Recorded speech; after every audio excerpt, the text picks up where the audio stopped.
Now, we looked at this image before, or a slightly different version of this image before, and talked about the internal structure of the Earth as envisioned by the interaction of different seismic waves with the materials that they encounter as they travel through the Earth. The uppermost layer of the crust is not homogeneous. It's quite variable in both composition, the minerals that make it up, and its thickness. This produces complications in seismic wave transmission. Now, in terms of differences between continental and oceanic crust, the continental crust underlies the continents. The oceanic crust underlies the oceans. That's easy enough.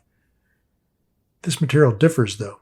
Continental crust is thicker, as we saw above, and it's also less dense. It's composed of minerals that are less dense than the very mafic minerals, the ferromagnesian minerals that make up darker rocks that are common in ocean basins. The ocean crustal rock is denser than most continental crustal rock. And this has important implications when these two types of rocks collide. The denser material will tend to go underneath the lighter material. So when we look at continental crust, we're looking at igneous rocks. In this case, a coarsely crystalline granite, fairly light in color. Lots of feldspars, lots of quartz, a little bit of biotite and hornblende to give us this these darker blubs. Sedimentary rock is weathered, igneous metamorphic and sedimentary rock. It's the leftover stuff, and it tends to be lower in density as well. It tends to be more quartz rich. Metamorphic rocks, anything goes. They can be very mafic, dark colored metamorphic rocks, or they can be fairly light colored metamorphic rocks. And that lightness or darkness of the rock is often indicative of the density of that rock. Now, back in the 50s and early 60s, the United States and the Soviet Union were engaged in the Cold War. Part of this Cold War was scientific. The US and the Soviet Union were fighting to be the first in space, the first to launch a satellite. The Soviet Union won that. First to put a person in space. Soviet Union won that after sending a dog into space. So the U.S. was a little bit behind in the space race. They caught up and got onto the moon first. But whereas that was looking up, both countries are also looking down. Who's going to get to the mantle first? The U.S. started a program called Project Moho. And as with everything else in the 60s, it got all jammed up with politics, and ultimately the Vietnam War and everything else came into play, and it got shut down in 1967, along with lots of other things in the U.S. Simultaneously, in the Soviet Union, they were drilling towards the mantle. They got down to over 12,000 meters depth. It took 15 years to get to that point. And then it was abandoned in 1989. Not coincidentally, the same time the Soviet Union was breaking up and pulling out of Afghanistan and all the other stuff. So politics really does play a significant role in science, whether it's in space or on the ground, or in this case, below the ground. Now, future objectives include getting back into the mantle. And one of the more interesting ideas is related to the use of a self-descending tungsten capsule heated by radiogenic heat that will explore the Earth's interior near the Moholy-Rishich discontinuity and down into the upper mantle. This is called the, sorry I'm mispronouncing this, the Chiku-Haken project. Somebody help me with that pronunciation.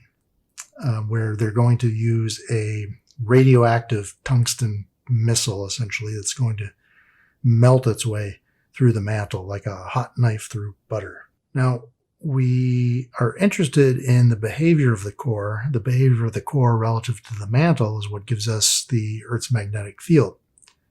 The best example we have for what's in the mantle and lower crust comes from meteorites. Meteorites are constantly hitting the Earth, constantly hitting everything, basically, in the solar system. If we can get a hold of these, we can look inside the planet that created the meteorite in the first place. Sometimes we get core, it's nickel iron in composition. Sometimes we get some mantle meteorites that are stony. And then the rarest ones are the carbonaceous, the meteorites that are made of a significant amount of carbon. So we have a pretty good idea what the crust is like because we're living on the crust and we've been digging into it for a long time.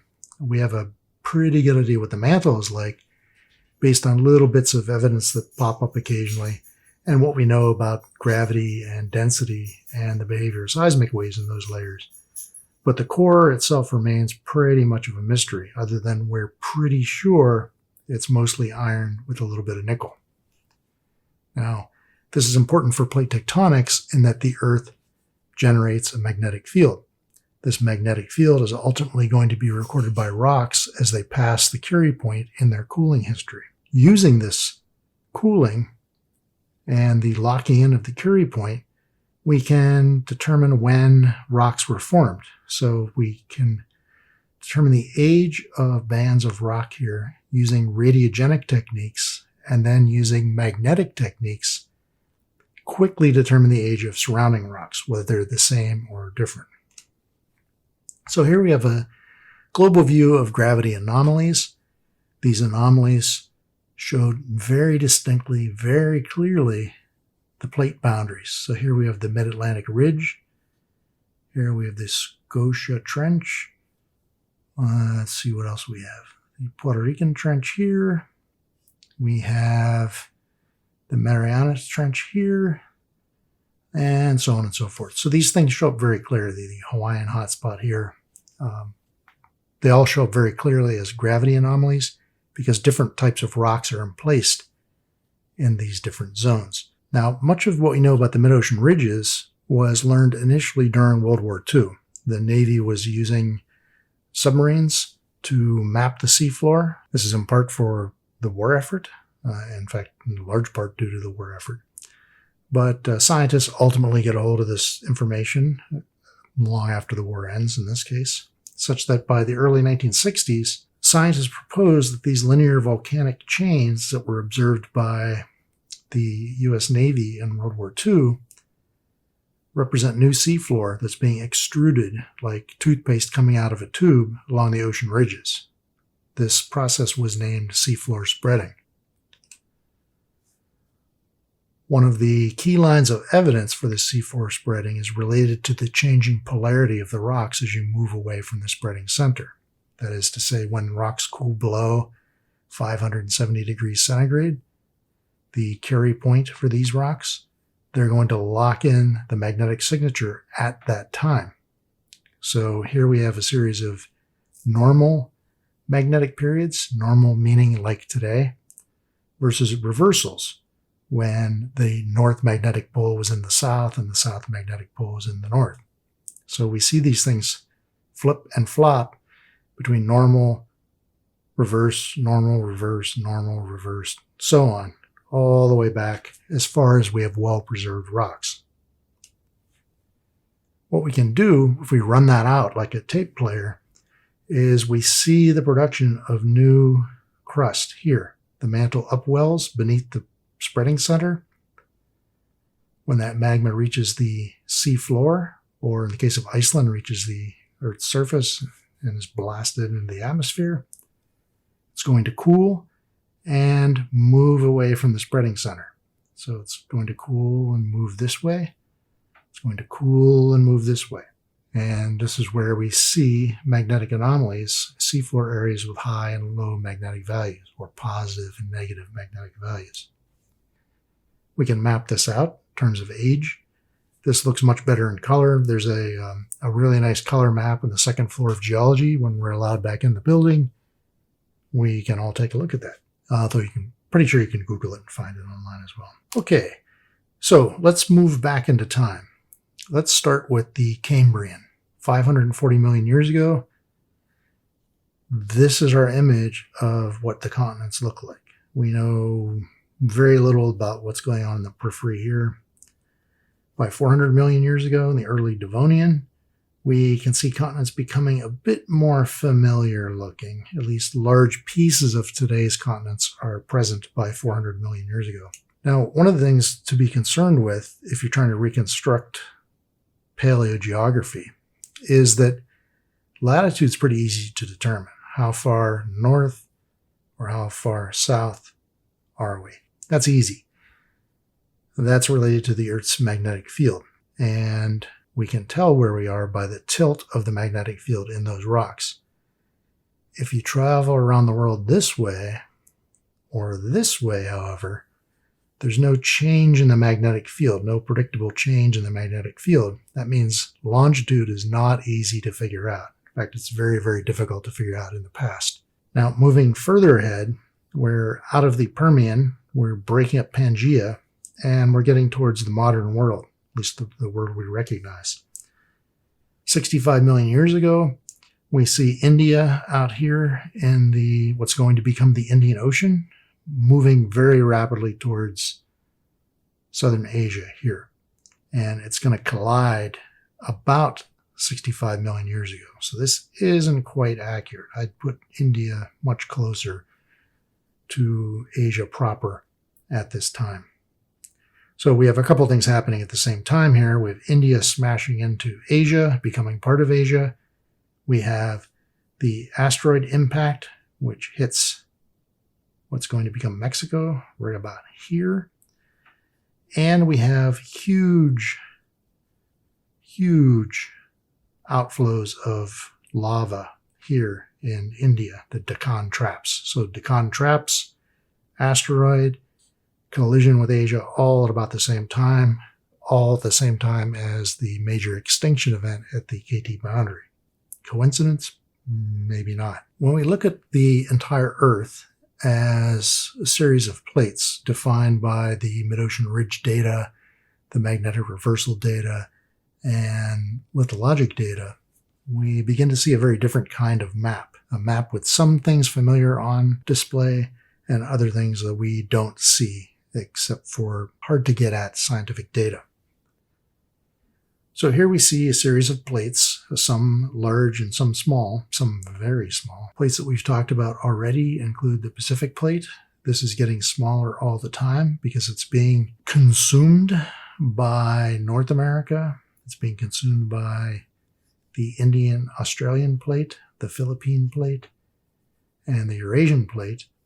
It's producing a little more material here along these ridges, but for the most part, it's getting smaller. So the Pacific is getting smaller, and therefore the Atlantic is getting bigger. Here we see the lithosphere divided into rigid plates, with the oceanic lithosphere topped by oceanic crust, continental lithosphere topped by continental crust. Now, there are three types of plate boundaries. There are divergent margins, where regions are pulled apart. Plates are pulled away from each other in a divergent margin. Mid-ocean ridges represent most of the divergent plate boundaries on Earth. They're long. In the case of the Mid-Atlantic Ridge, they run from near the North Pole to near the South Pole, well, near Antarctica anyway. Divergent boundaries also occur on land. They represent continental fragmentation or rifting when a continent stretches and ultimately rips apart. This can create flat-bottom valleys known as rift valleys. The most famous rift valley is the East African Rift. And we can see here, starting with divergent boundaries, in ocean plate separation, we have the Mid-Atlantic Ridge. At the center of this ridge, or on the axis of the ridge, we have rifting, we have volcanoes, we have earthquakes.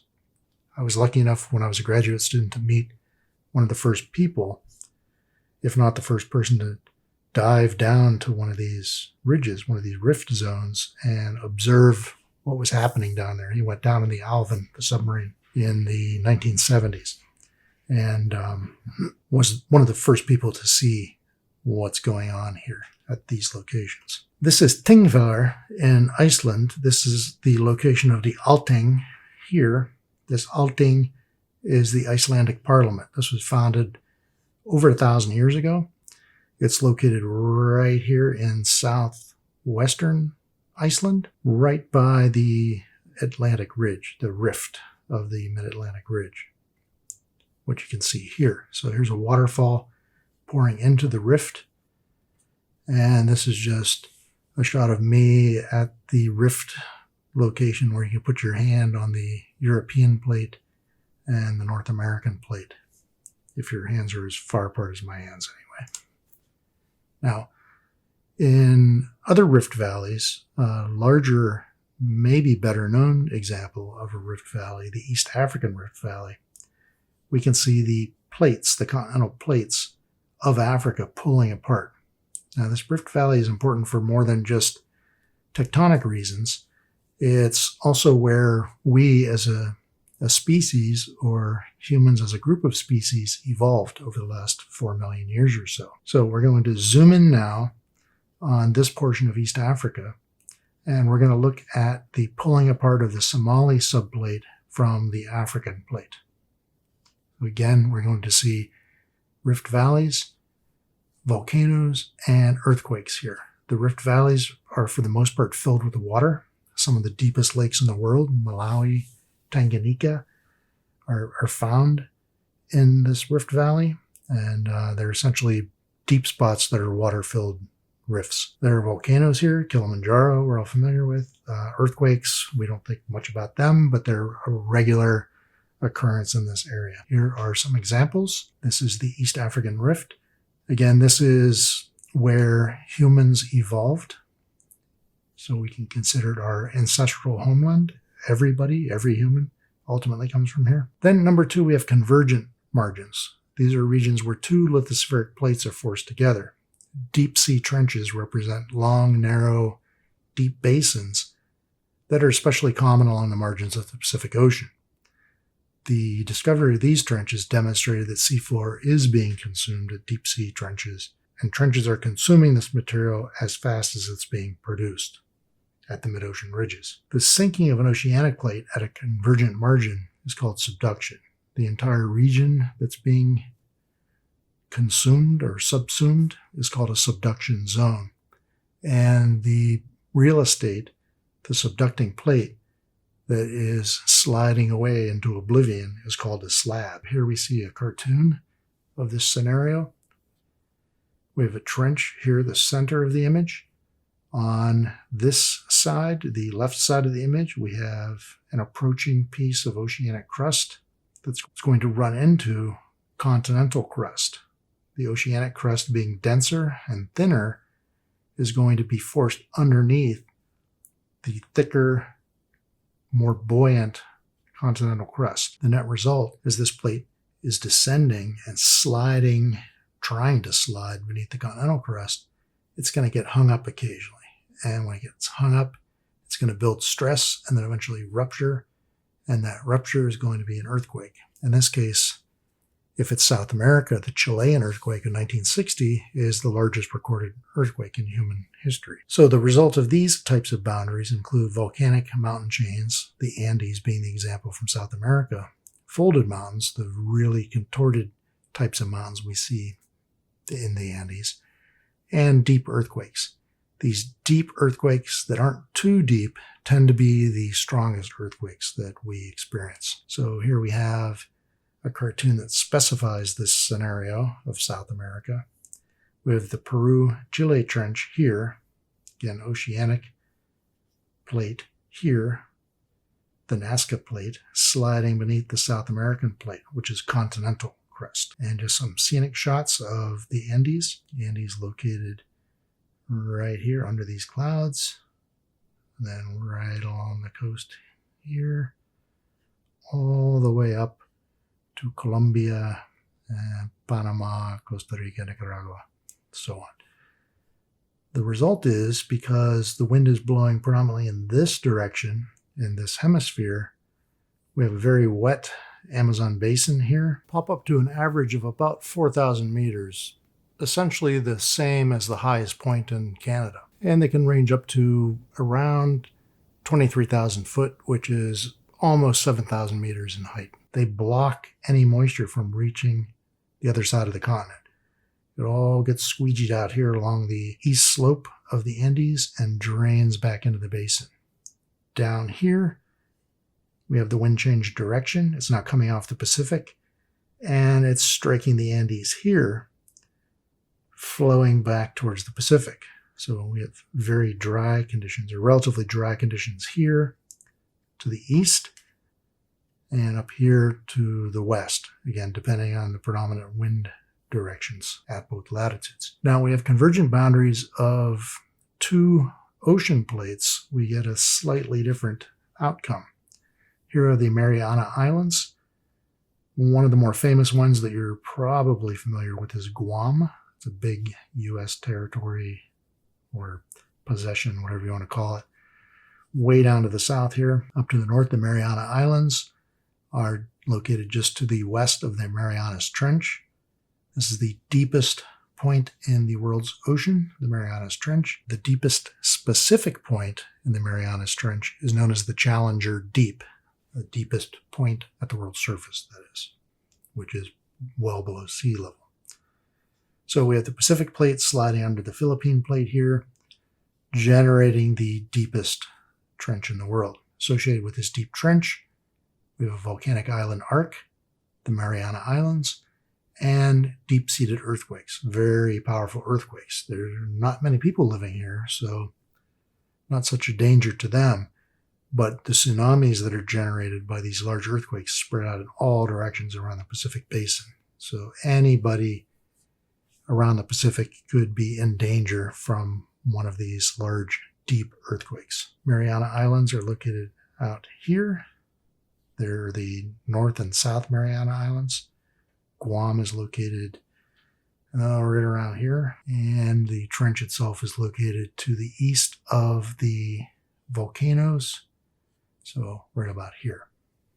Palau is one of the places in the world where temperature doesn't change very much. In fact, this whole area, the temperature only changes by about a half a degree between winter and summer. So what does it look like from the air? Here we have the Mariana Islands, again, shallow volcanic islands. In this case, they're surrounded by coral reefs and carbonate-producing algae, giving the shallow water this blue color that attracts wealthy tourists from around the world. These trenches are the deepest parts of the oceans around the world, whether this is the Mariana Trench, or we talk about the Puerto Rico Trench, or the Scotia Trench. These are all very deep arcuate trenches. Again, Guam, a U.S. territory located here. This was famous a couple of years ago. A U.S. congressman was worried that if we put too many people on Guam, it could tip over. And the admiral that was present for the hearings at the U.S. House of Representatives said, "We're not concerned about that at this time. The island will not tip over because there are too many people on it. So don't worry about that."